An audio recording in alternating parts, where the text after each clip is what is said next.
Irmãos queridos, o nosso abraço fraterno, o nosso boa tarde.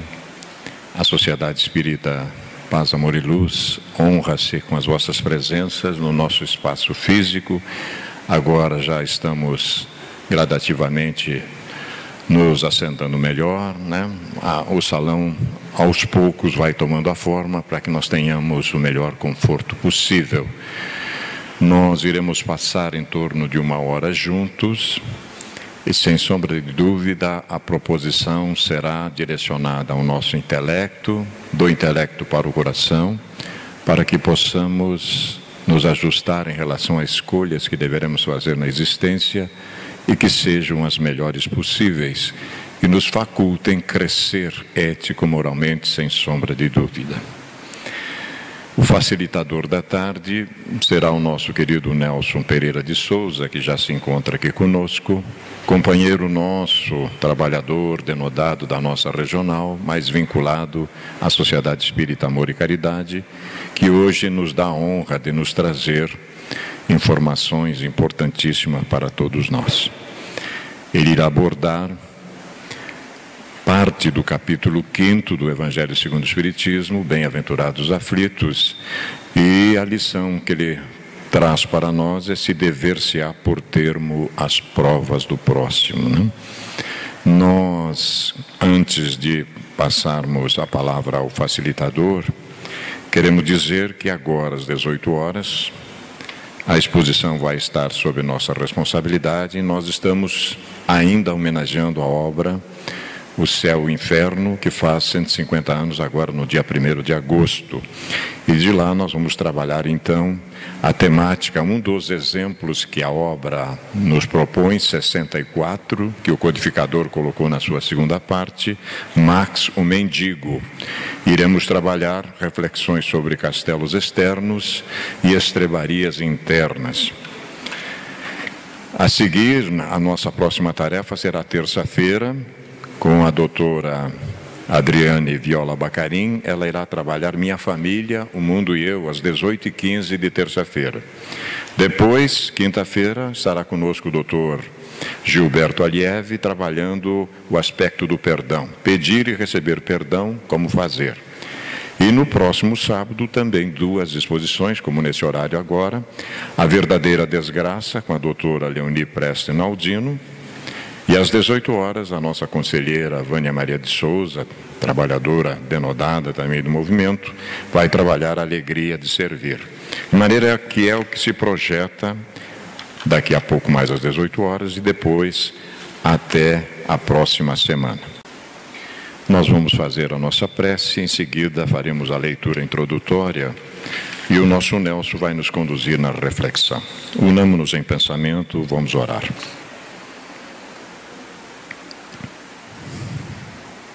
Senhor da vida,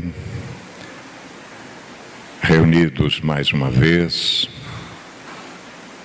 em vosso nome, como nos concitaste que o fizéssemos, imbuídos, sem sombra de dúvida, do melhor propósito, abrindo as nossas consciências ainda mais, para que as lições que serão compartilhadas conosco, além de serem agasalhadas no nosso intelecto, que sejam realmente misturadas ao nosso sentimento, no nosso coração, e que as mesmas produzam possibilidades de desenvolvermos mais rapidamente nossas virtudes, fazer com que iluminemos a nossa sombra e possamos, fazendo escolhas mais favoráveis, acelerar nosso processo de redenção. Abençoa-nos, Senhor, bem como o nosso facilitador, para que a mensagem que Ele irá compartilhar conosco guarde profunda ressonância na nossa vivência. Sê conosco, Mestre de luz e de esperança, todos os instantes da nossa vida. Que assim seja, Senhor. O nosso querido benfeitor Emmanuel escreve um livro, através das mãos abençoadas de Francisco Cândido Xavier, Justiça Divina, homenageando a obra O Céu e o Inferno, ou a Justiça Divina segundo o Espiritismo. Nós pensamos uma lição para que o Nelson amplie o nosso entendimento sobre essas questões. Ele dá a título essa lição de Sentenciados. e diz para nós o seguinte: sentenciados, sim. A vida, porém, não nos suplicia pelo prazer de atormentar. À face de nossa destinação à suprema felicidade, todos estamos intimados ao bem, impelidos ao progresso, endereçados à educação e policiados pela justiça. Jesus, o divino penalogista, exortou-nos convincente: perdoa não 7 vezes, mas 70 vezes 7. É que o mal expressa grave desequilíbrio naquele que o pratica. Comparado às moléstias do corpo, a dor moral de haver ferido alguém é o abscesso reclamando o dreno adequado. O vício é a fístula corruptora esperando remoção da causa que a produz, e a delinquência é o tumor de caráter maligno comprometendo a estrutura orgânica em prenúncio de morte. Esposar revolta e vingança seria expor o próprio sangue a infecções perigosas, entrando voluntariamente nas faixas destrutivas da enfermidade.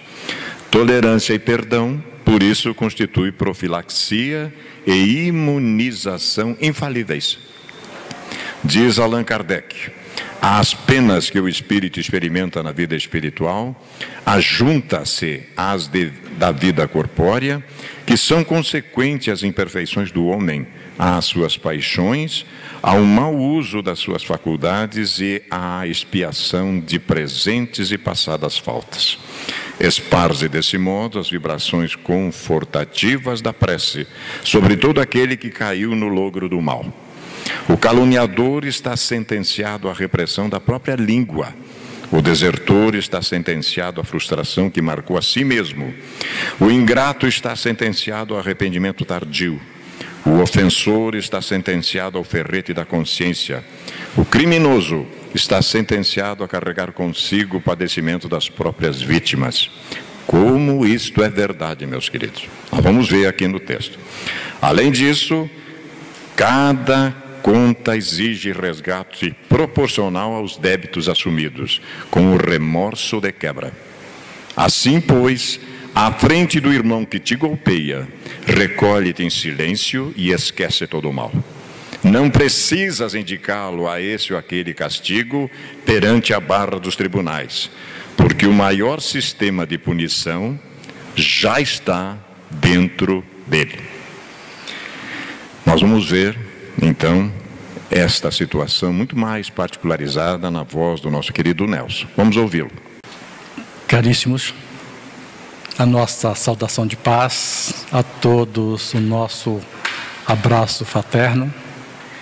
Que o Pai amado, o Mestre Jesus, nos conduzam nesta caminhada, que possamos realmente compreender as nossas sentenças, porque sentenciados sim, porém condenados não. Quando percebermos que passamos pelo gênero de provas pelos quais nós mesmos escolhemos em recuadas épocas no mundo espiritual, as sentenças funcionam como ações reparadoras das nossas imperfeições e nos coloca, por assim dizer, num mundo de redenção, com arrependimento, com o resgate e com a reparação. Então, cada um de nós, através da própria consciência divina que nos habita, declara a sua sentença. E assim nós caminhamos, obviamente, sabendo que somos condenados à felicidade. E que essa leitura dessa obra Justiça Divina, que Emmanuel nos coloca numa relação muito profunda das práticas existenciais com as transcendentais, faça com que a gente consiga trilhar pela porta estreita. O espírito bernardino, o espírito protetor, Bordeaux, 1863, psicografa, vamos dizer assim, naquele período, nas reuniões com Kardec, no capítulo 5 do Evangelho segundo o Espiritismo, Instruções dos Espíritos, falando sobre bem-aventurados aflitos, no seu item 27, se devemos colocar à prova, digamos assim, pôr a termos as provas dos nossos próximos. O que representa pôr a termo as provas do próximo? para que a gente tenha, então, uma breve introdução da situação atual, de como nós estamos vivendo, nesses tempos de transição em que se evidencia fundamentalmente as questões materialistas, porém, de outro lado, os benfeitores espirituais aguçando a nossa consciência para as ações morais regeneradoras. Parece uma batalha titânica. De um lado, o supostamente mal, e o bem mantendo a posição no sentido de que nós façamos a nossa regeneração, as nossas reflexões de consciência. Estamos dando ênfase às práticas e às crenças religiosas em que nos empregamos ou que nós nos propomos a praticar rotineiramente, qualquer que seja a ordem ou seita, se praticada com o fiel propósito que ela leva aos fiéis, por assim se encontrar cada um na ordem que fornece essas informações, as coisas parecem ter um significado diferente. Falamos ao espírito, ao coração, envolvendo a razão, o sentimento e as emoções, despertamos a fé convicta, a fé raciocinada, temos certeza da existência de Deus? Podemos conceber a desmaterialização do espírito e a despersonalização das crenças ou práticas religiosas, sedimentando o reino de Deus em nossos corações? Nós nos dirigimos aos templos, às casas, aos locais de práticas religiosas e somos o religioso dessa ordem enquanto durar o tempo que lá estivermos. Mas, ao sairmos, mudou o propósito de fé? Essa provocação, entre aspas, de desmaterializar o espírito é percebermos que somos seres espirituais, individualizados e imortais, centelha divina numa relação corporal. Somos espíritos em estágios materiais, né? E a despersonalização das crenças é quando nós realmente acreditarmos no Deus que nós não vemos, no verdadeiro Deus, no verdadeiro propósito de fé. E temos a conexão com esse Deus permanentemente. Buscamos o profundo significado da mensagem de Jesus, que nos falava e fala exclusivamente de qualidades espirituais, que são as coisas da alma, as coisas do espírito, as coisas que são permanentes, que são as virtudes no sentido da moral cristã. E dentro deste texto e contexto, como nós vamos pôr a termo as provas do nosso próximo? Que nós mesmos somos os próximos dos outros que vão pôr a termo as nossas provas. Então, isso, dentro da leitura que foi feita, desses breves momentos, para que a gente possa entender o que quer dizer Bernardino em pôr a termo as provas do próximo, que ele trabalha num linguajar bastante clássico e nós tentamos trazer para a primeira pessoa do plural, nós, né? Então, repetindo, deve alguém pôr termo às provas do seu próximo quando o possa? Ou deve, para respeitar os desígnios de Deus, deixar que sigam o seu curso? O que podemos considerar sobre isto, né? Podemos estabelecer uma relação, uma associação de ideias, tecer considerações, fazer julgamentos, dar fim ao gênero de prova escolhido pelo nosso próximo, ou mesmo o nosso gênero de prova? Temos o direito de condenar aquele que se condena com os próprios atos? Quando percebermos que ninguém está fora de uma situação existencial, transcendental, circunstancial para um processo evolutivo, o compadecimento talvez seja a postura mais adequada, porque nós auxiliamos oferecendo algo que possa realmente ser significativo, verdadeiro. Mas mais à frente isso vai ficar melhor esclarecido. Os Espíritos respondem a essa pergunta: já vos temos dito e repetido muitíssimas vezes, que estáis na terra, ou nesta terra, de expiação para concluir as vossas provas, e tudo que vos sucede é consequência das vossas existências anteriores. São os juros da dívida que tendes que pagar. Qual a nossa sentença? A leitura foi fantástica, bem apropriada. Então, os espíritos usaram praticamente essa retórica em várias perguntas de Kardec da seguinte forma: isso já vos tenho dito. E aqui, da mesma forma, ou isto não vos é dado ainda a entender. E nós continuamos sem entender muita coisa ainda. Tanto que Sócrates, reproduz com verdadeira sabedoria que só sei que nada sei, e nós queremos ser donos de alguma coisa, sermos autoridades principalmente em conhecimentos. Então, o que quer dizer isso? Como é que nós aceitamos a justiça divina? Como é que entendemos a lei de causa e efeito? Temos certeza da vida futura? O que representam as reencarnações? Aonde cabe faça-se a tua vontade, que nós utilizamos na expressão do Pai Nosso? Que justiça divina é essa que concede a alguns benefícios e outros sacrifícios? Poderíamos entender a justiça divina que manifesta em cada um como sendo essa necessidade de reparação da própria consciência, encaminhar para a plenitude da vida, num caminho de redenção? Adquirir a resignação necessária para entender que nós vivenciamos o efeito do sofrimento, que seria um tipo de lapidação, de aperfeiçoamento, de reparação. Então, provas de existências anteriores, juros da dívida que nós teremos que pagar. De que forma? Basta que a gente olhe para os lados. O exemplo que nós não devemos seguir. Basta que nós nos olhemos nos espelhos e nos identifiquemos com quem nós estamos nos comunicando para perceber o que há de significativo nos nossos estados conscienciais. Isso não é terapia, é uma rotina. Nós vemos, mas não nos vemos. E é preciso nos ver, é preciso realmente estar, eu, Nelson, neste momento, ali olhando para mim mesmo, com a leitura ou releitura das minhas vidas passadas e avaliando se estou aproveitando ou desperdiçando oportunidades.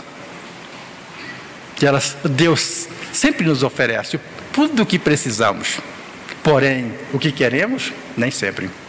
A necessidade é uma outra situação. O que precisamos está implícito aonde nós estamos, com quem nós estivermos, as formas com que nós vamos vivenciando. Este pensamento de por termo a prova do próximo provocaria em certas pessoas reflexões que devem ser combatidas, devido aos funestos efeitos que poderiam determinar aquilo que seria danoso ou desastroso. Por isso, penso a alguns que, estando na terra para espiar, cumpre que a prova siga o seu curso. Coitadinho de mim, é assim mesmo, é a vontade de Deus. A terra é um planeta de prova e expiações, isso para nós espíritas, Se nascemos para sofrer, será que nós sabemos sofrer? É um dos capítulos que está em o Evangelho segundo o Espiritismo, o bem e o mal sofrer. Então, a gente pode, digamos, se instruir com essas informações. Mas o que representa esse sofrimento? Por que seguir o seu curso? Por que estar acomodado? Há outros, mesmo, que vão até o ponto de julgar que nada devem fazer para atenuar as suas provas, mas que, ao contrário, devem contribuir para que elas sejam mais proveitosas, tornando-as mais vivas. Se nós fôssemos parafrasear agora Jason de Camargo, que tem um trabalho brilhante nesse material, que é da SEI, Educando os Sentimentos, que numa das falas dele ele vai comentar sorte ou azar. O que é que nós atribuímos como sorte? O que é que nós atribuímos como azar? Por que estamos encaixando essa situação aqui? Temos direito de permitir que as provas ganhem uma intensidade, porque sabemos que ela é a nossa redenção, e ficarmos assim, não, a ferida está doendo, vamos cutucar para que vai ser melhor? ele exemplifica com vários pontos, com exemplos. Perdemos o voo, ficamos danados da vida. Alguns minutos depois, a notícia trágica, sorte ou azar. Nós talvez não refletimos nesses pontos de vista. Algum acontecimento atribuímos como sendo mal, mas talvez para evitar um mal maior. E nós não percebemos essas circunstâncias que ele coloca num dos temas abordados aqui, e a gente vai e faz essa associação, que de repente vivenciar uma situação que parece desconforto para o ser existencial material, não é para o espírito. Essa relação é muito sublime. Então, isso resultaria em um grande erro nós deixarmos ou permitíssemos que houvesse uma gravidade maior de sofrimento, porque nós estaríamos redimindo dos nossos pecados. Então alguns dizem, desgraça pouca não faz mal a ninguém, não é isso mesmo? Né? Mas por que acomodar? Ivone Pereira, médium de suicidas, teria 2 gêneros de provas a serem superados: vir deficiente, portadora de uma deficiência, ou ser médium de suicidas. Ela escolhe a segunda. Uma vida de grande sacrifício. Leiam a obra dessa generosa mentora, dessa pessoa que esteve conosco, e consegue, numa missão, cumprir as 2 etapas. Por que nós não podemos perceber alguma coisa e ir um pouco além? É certo que as provas têm que seguir o seu curso, que Deus traçou. Dar-se-á, porém, que nós conhecemos esse curso? Conhecemos o destino que nos reserva daqui a pouco, amanhã? Embora Emmanuel trabalhe isso com bastante propriedade, se quisermos conhecer o futuro, olhamos o passado, que nós vivenciamos no presente. E depois da morte, a mesma sequência. Vamos estar exatamente vivenciando algo parecido com os dias de hoje, com os dias de agora. Não muita diferença. Sabemos até onde a nossa prova e a dos nossos irmãos tem de ir? E se o Pai misericordioso não terá dito sobre o nosso sofrimento ou dos nossos irmãos, não irás mais longe. Como é que nós vamos entender isso? O que significa avançar com a verdadeira conquista? Ir além? Impossível. Ficar estacionado é acomodação? Se aqui estamos é para cumprir uma missão. Mas qual é o significado dessa missão com o sentido de religiosidade, de prática e de crença? Por que nós só encontramos essa resposta através de uma reflexão espiritual, uma busca transcendente? E não levamos as práticas da religiosidade para todos os momentos da nossa vida. Já que Paulo dizia, meu pai trabalha até hoje. Leon Tolstói afirmava, arar é orar. Né? E Paulo, melhor dizendo, sim, orai e vigiai. Por que nós, através do trabalho, através da oração, através da vigília, não nos mantemos em estado de prece, de reflexões, numa ligação mundo espiritual com o mundo material? O existencial com o transcendental. Com maiores ou menores conquistas, o Pai dá a cada um conforme as suas obras. Quando os desafios, problemas e conflitos só ocorrem na hora em que nós estivermos prontos. Assim avançamos na escala evolutiva, aceitando com resignação, sublimando todo o sofrimento como efeito do esforço necessário à nossa reforma íntima e transformação moral. Aquela sentença que sofremos, produzindo determinado tipo de sofrimento moral, sentenciamos muitas vezes o homem social, mas o espírito se sentencia através dos seus atos, porque ele é seu próprio juiz, ele estabelece a sua própria condenação. E quando nós entendemos desta forma, sublimar o efeito do sofrimento como sendo decorrente do esforço necessário para a reparação. A resignação vai pontuar isso e nós não perdemos a oportunidade de melhoria. Não há sofrimento. Existe o preço justo para reparar a falta, para encontrar-se com a redenção. Ainda, sabemos que a providência não nos escolheu, não como instrumento de suplício para agravar os sofrimentos do culpado, mas como bálsamo da consolação para fazer cicatrizar as chagas que a sua justiça abrira. Quando acolhemos um especial, um excepcional, alguém com uma DM, queremos e perguntamos a Deus por que conosco? E deixamos muitas vezes que a oportunidade redentora é para nós que vamos acolher.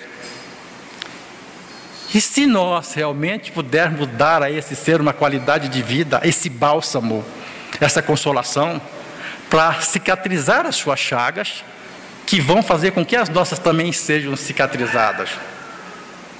Uma autora que é mais ou menos espiritualista, Vera Lúcia Marinzec, que escreve Deficiente Mental Porque Fui Um, ela é fantástica ao abordar exatamente espíritos que estiveram em corpos físicos deficientes e dizendo por que tiveram que reencarnar para essa experiência temporária.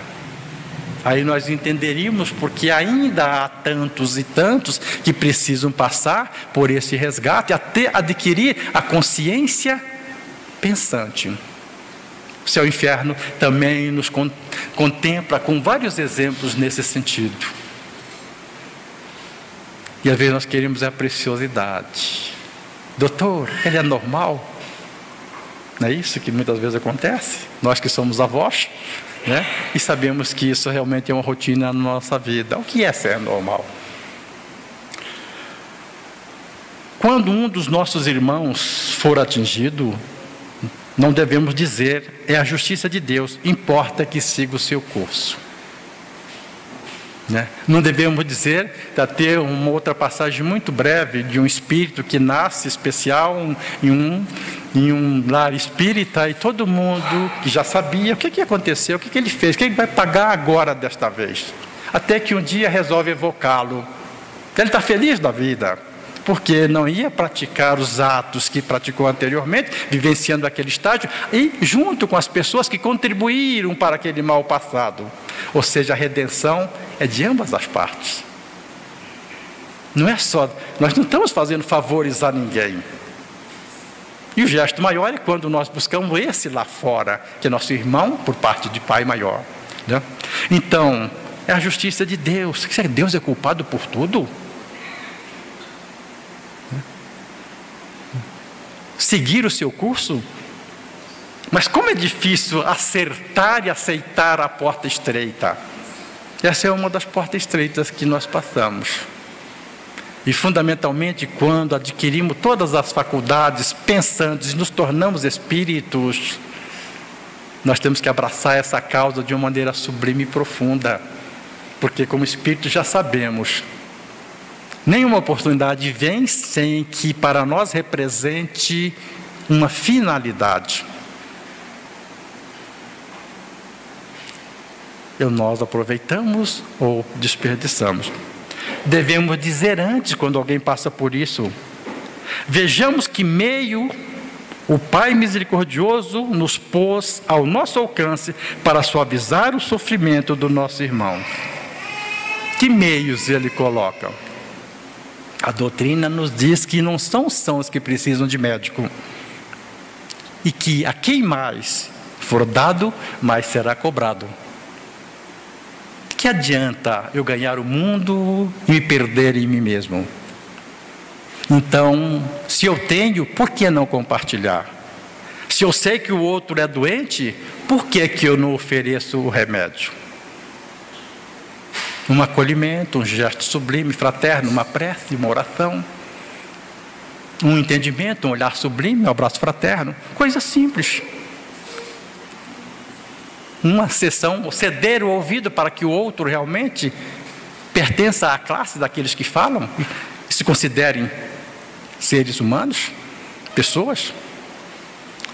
Vejamos se as nossas consolações morais, o nosso amparo material, os nossos conselhos poderão ajudar o nosso irmão a vencer as suas provas com mais energia, paciência e resignação. De que forma podemos ajudar?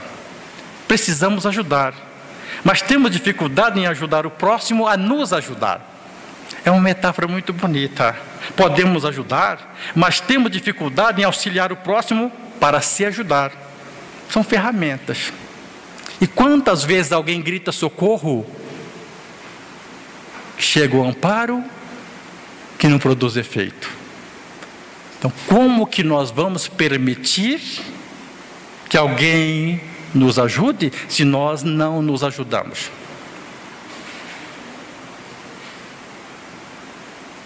Como que vou ajudar se o outro que precisa de ajuda não me ajuda a ajudá-lo? Parece sem sentido, mas é assim que funciona. O próprio Cristo dizia, nas suas passagens, principalmente com os efeitos de cura: você acredita que eu seja capaz de te curar? Vá, a tua fé te salvou, não peques mais. Qual é o sentido? Acho que uma das poucas demonstrações, não peques mais. Se a fé já salvou e temos realmente essa fé convicta, verdadeira, essa fidelidade, por que continuar pecando? Quantos voltaram ao Cristo? Voltou ao Cristo, após receber as graças que buscava. E nós, como filhos pródigos que somos, daqui um pouco o retorno, em que seremos sabatinados? Quais as sentenças que nos esperam?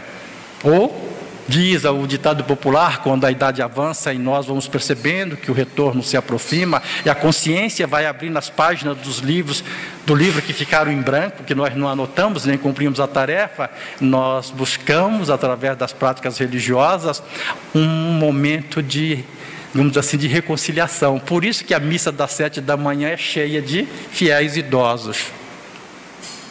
Porque às vezes no momento sublime da vida em que as coisas materiais se projetam e nos colocam como importante, a questão da religião fica um pouco de lado. E quando nós entendemos o sentido da vida, da fé, do Espírito, isso começa a ficar mais próximo, vamos dizer assim, né? Aquele que recém-nasceu está bem próximo do mundo espiritual, aquele que está próximo a uma idade avançada, vamos dizer assim, também começa a ter essas ligações de maneira mais sublime, porque as coisas do Espírito na mensagem começam a ter também um significado mais completo. Que bom se a gente conseguisse, vamos dizer assim, através do psicoscópio, que é o instrumento que André Luiz utiliza, né? Para poder chegar assim, pegamos o vaninho, colocamos e verificamos como é que ele está, a aura dele, como é que está o espírito. Opa, como é que está? É luz que brilha ou trevas? Se a gente pudesse fazer isso com o nosso estado de consciência, podemos fazer, né? Aquele mergulho interior, lá nas profundezas do inconsciente, os nossos afetos, desafetos, as nossas conquistas, as nossas virtudes. Sim, podemos fazer. A psicologia trabalha isso com bastante essência, com bastante profundidade. Então, como é que nós vamos ajudar o outro a nos ajudar? Vejamos mesmo se Deus não pôs em nossas mãos os meios para fazer cessar esse sofrimento. Se Deus não nos deu, também como prova, como expiação talvez, deter o mal e substituí-lo pela paz. A doutrina vem nos orientar através do acolhimento, do esclarecimento e da consolação, que é o seu propósito maior. Como nós acolhemos? Como nós consolamos? Como nós esclarecemos? Qual é a oportunidade ótima de praticarmos um gesto de caridade natural? Momentos especiais de encontros e reencontros em famílias ou qualquer que seja as oportunidades, de repente olhando para os lados. Quem está à nossa direita, à esquerda, à frente e atrás, essa é a melhor oportunidade dessa prática de caridade, desse gesto sublime, né? Qual o segundo? Deixa eu ajustar meus papéis aqui. Sempre nos ajudando mutuamente, parece até uma redundância, né? nas nossas respectivas provações e nunca nos considerando instrumento de tortura. Ele continua respondendo àquela situação anterior lá. Devemos pôr à prova. Então, uma das situações, nós somos também submetidos a provas e expiações. Outro momento, nós temos que nos ajudar mutuamente. E nós estamos sempre aonde há alguém que vai contribuir para o nosso crescimento, para a nossa evolução, para o nosso aprendizado. E nós somos sempre sendo essa referência também. Nessa busca, nessa relação, há sempre alguém que bate à porta de alguém que possa oferecer alguma coisa. A nossa porta. E nós estamos sempre batendo a porta de alguém. Estamos sendo sempre auxiliados e sempre auxiliando. Então, nós vamos ajudar mutuamente. De que forma? Na convivência, na rotina, no dia a dia.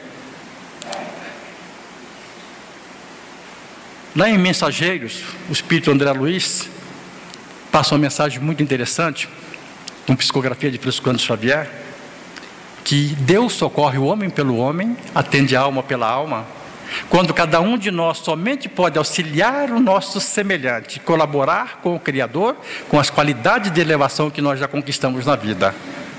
Olha o sentido de nos auxiliarmos mutuamente, socorrer o homem pelo homem, a alma pela alma. Isso nós vamos oferecer aquilo que nós já temos. Ao nos aceitarmos e aceitarmos o nosso semelhante, auxiliando a ele, nós estamos servindo ao Criador. É um comprometimento mútuo no sentido de nós caminharmos para essa fatalidade da felicidade. Neste contexto todo, não haveria por parte do homem imenso orgulho em considerar-se no direito de revirar a ferida do seu próximo, por assim dizer? Ele aborda isso com uma certa dose picante. Alguém que faz o mal e tem o prazer de produzir o mal porque vai fazer o outro sofrer mais. Tem sentido isso? O capítulo anterior a esse que nós trabalhamos aqui é exatamente isso. Aqueles que têm a inveja, que têm o ciúme, eles não estão satisfeitos enquanto não provocam naqueles seus iguais sofrimento de tortura. Ou seja, contrapondo essa perspectiva. Então,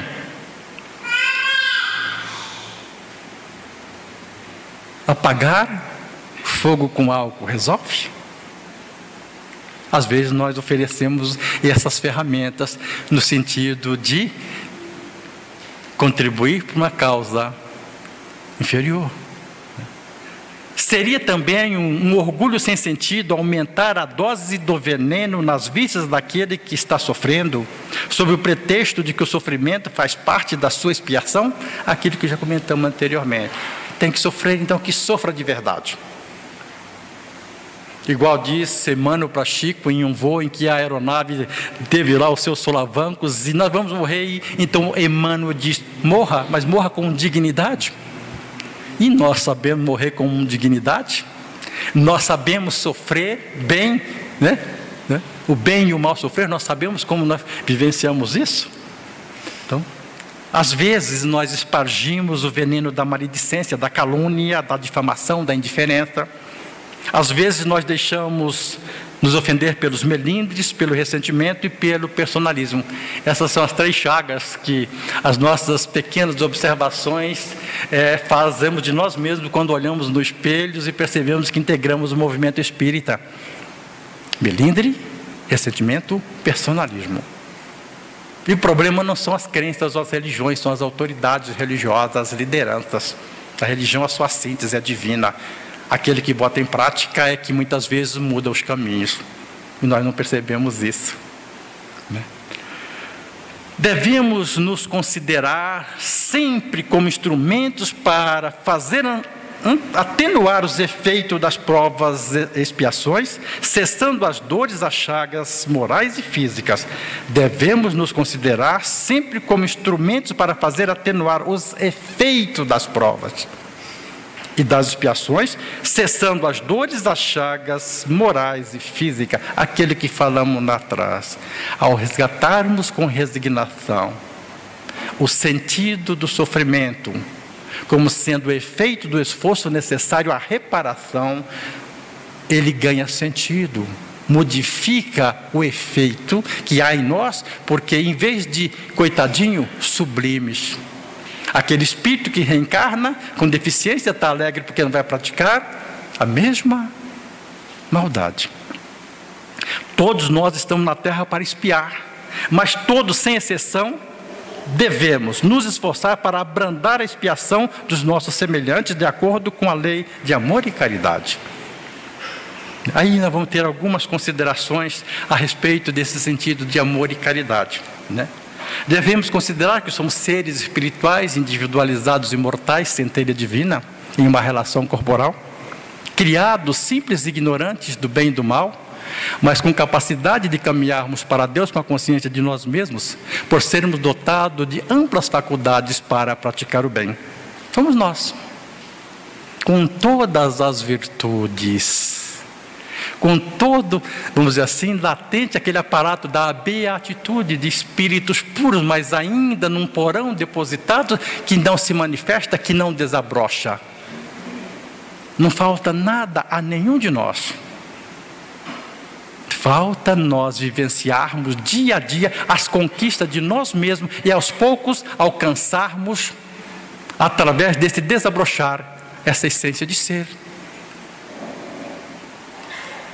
Porque para ser bom, não precisa querer demonstrar bondade. É percebido o seu estado de bondade. Mesma coisa para ser puro. Para amar, não há nenhuma forma, nenhum modelo, nenhum condicionamento. Não posso amar muito agora e depois odiar. Quem ama simplesmente ama. Não tem como nós adotarmos um modelo de amor. Simplesmente amar. E quem ama e simplesmente ama, entende toda a relação da vida, entende o significado da vida. Contra a ideia de tortura deve colocar-se o homem de coração, principalmente o espírita. Porquanto o espírita é melhor do que qualquer outro, deve compreender a extensão infinita da bondade de Deus. A doutrina espírita, através das suas obras básicas e das publicações complementares, nos permite ter essa relação existencial transcendental com um significado diferente, que requer o estudo, sim, que requer a prática, a ação, que leva ao conhecimento, que trabalha o sentimento. Toda sabedoria, todo conhecimento, não é só na visão religiosa ou só na visão científica. A doutrina espírita, enquanto processo de visão científica, diz o como, o processo. Enquanto filosofia, a fundamentação, né, o porquê. Enquanto religião, a finalidade, o para quê. E quando entendemos esse sentido, trazido por Kardec, as peças desse quebra-cabeça das práticas, elas vão se tornando palpáveis. Vamos montar um quebra-cabeça complexo de ser realmente configurado? Digamos que nós tenhamos um quebra-cabeça com todas as peças simétricas, nada diferente, todas na mesma cor, no mesmo tamanho, né? Nada, e ela se encaixa, cada peça somente num determinado lugar. Como é que nós vamos pôr essas peças que são iguais num quebra-cabeça maior, que não consigo distinguir uma das outras? A sua posição. Basta que a gente projete os nossos estágios reencarnatórios, passo a passo, dia a dia, momento a momento, nosso processo evolutivo, que cada coisa vai acontecendo no mesmo lugar, tendo essa simetria, essa similaridade. Somos nós. E quando pronta, formam um todo, figura única, sem divisão.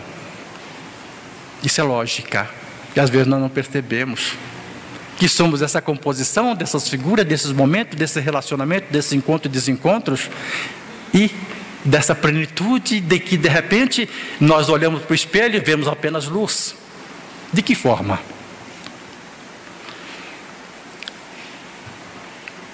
Deixa eu ver.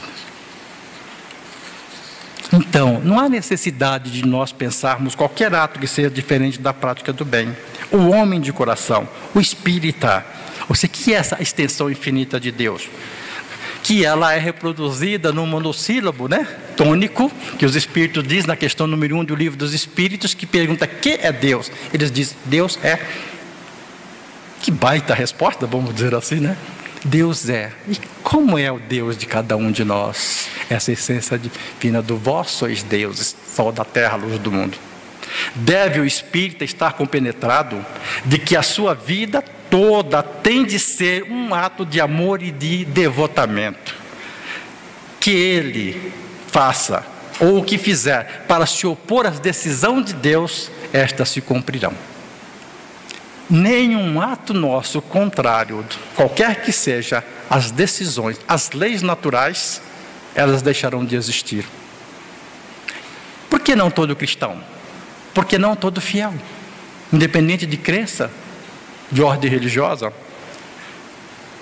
Pode o espírita, portanto, empregar sem receio todos os esforços para atenuar o amargor da expiação, tendo a certeza de que só Deus cabe deter ou prolongar a expiação conforme julgar conveniente. Nós não vamos deixar por conta de que é a justiça de Deus, Deus quer assim. Nós vamos contribuir com a nossa parte no sentido de atenuar, mas porém, o que tudo ocorre é porque tem um significado, tem uma mensagem, tem uma finalidade. E nesse sentido, aquilo que todos nós já sabemos, de que se reconhece o verdadeiro espírita pela sua transformação moral e pelos esforços que emprega em domar suas inclinações más. O que é essa transformação moral? Qual é o sentido dessa moralidade? Quais são as inclinações más?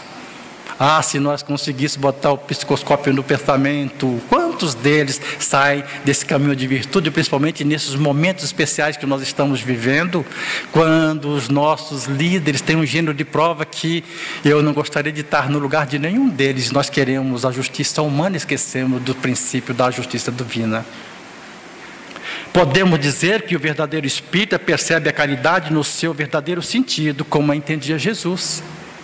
E a caridade da questão 886 de O Livro dos Espíritos, como a entendia Jesus, era benevolência para com todos, indulgência para as imperfeições dos outros e o perdão das ofensas, que se encaixa como mão e luva no ato da gente fazer qualquer observação, por fim, as provas do próximo ou as nossas próprias provas.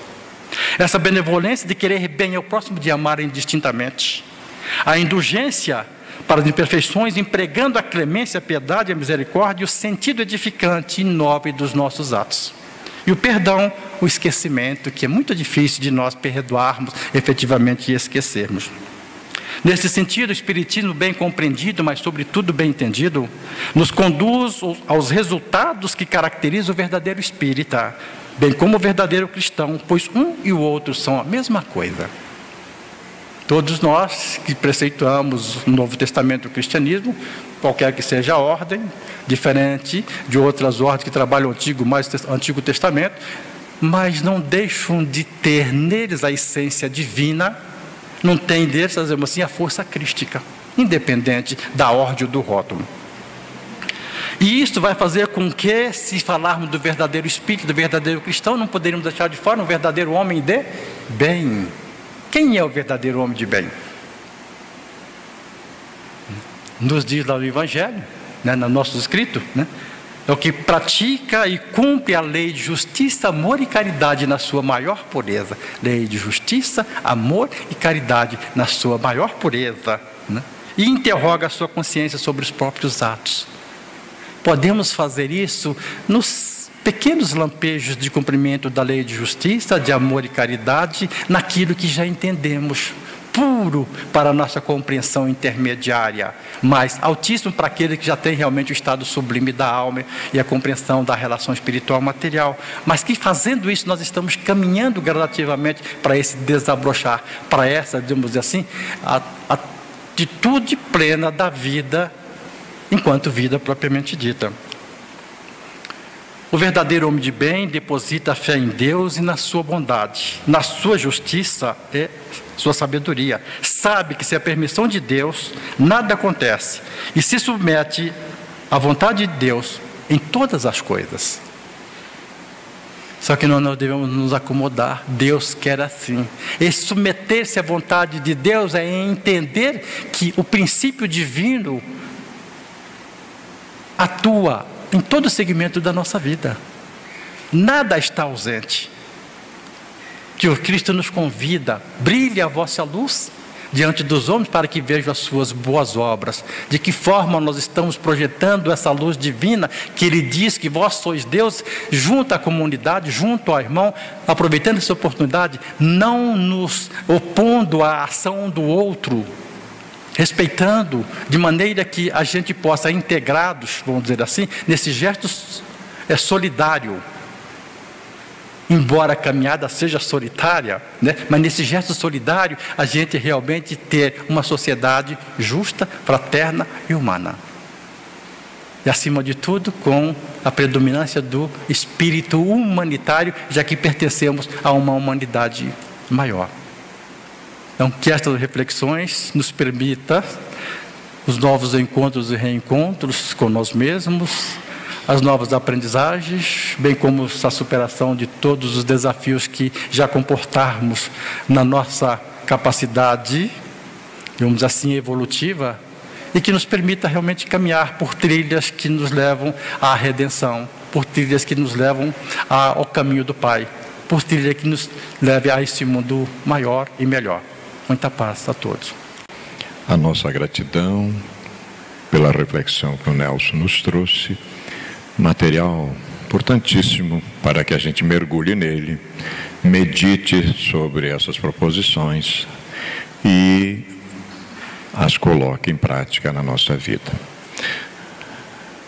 Nós iremos para a nossa segunda parte, que é uma benesse da misericórdia divina, que é a fluidoterapia. A fluidoterapia, meus irmãos, são fluidos salutares que a misericórdia divina jorra sobre nós, num aspecto em conjunto, benfeitores espirituais, mas os médiuns fazem com que nós recebamos esta alegria no coração, obviamente, né?